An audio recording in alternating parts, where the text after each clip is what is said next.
गोष्ट. छोटा दिवा आणि मोठं स्वप्न. छोटा दिवा. एका छोट्याशा गावात आरव नावाचा एक लहान मुलगा राहत होता. आरव खूप जिज्ञासू होता, पण थोडा घाबरटही होता. तो नेहमी म्हणायचा, मी लहान आहे, मी काय करू शकतो? एका रात्री लाईट गेली. सगळीकडे अंधार झाला. आईने छोटासा दिवा, कंदील पेटवला. आरव म्हणाला, एवढ्या अंधारात हा छोटा दिवा काय करणार?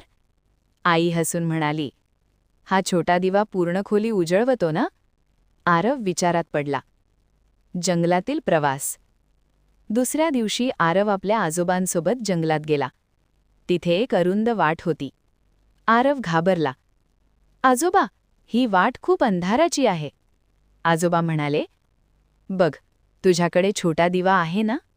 आरवने दिवा पेटवला. तो फक्त 2-3 पावलं पुढेच प्रकाश टाकत होता.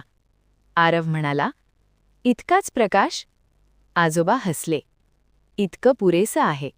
उरलेली वाट पुढे चालल्यावर दिसते. आरव हळूहळू पुढे चालू लागला.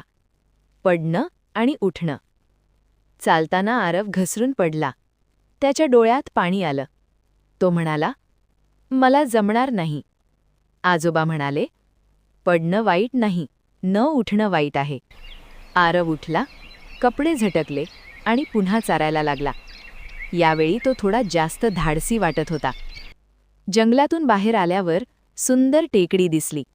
आरव आनंदाने ओरडला, आजोबा, मी आलो. आजोबा म्हणाले, बघ आरव, तू लहान आहेस, पण तुझा प्रयत्न मोठा आहे. त्या दिवशी आरवने ठरवलं, मी घाबरणार नाही, मी प्रयत्न करत राहीन.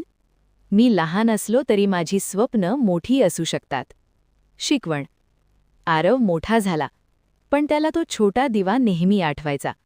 तो म्हणायचा, पहिलं पाऊल लहान असतं, पण तेच मोठ्या यशाकडे नेतं. लहान असणं कमकुवत असणं नाही. प्रयत्न केल्याशिवाय यश मिळत नाही.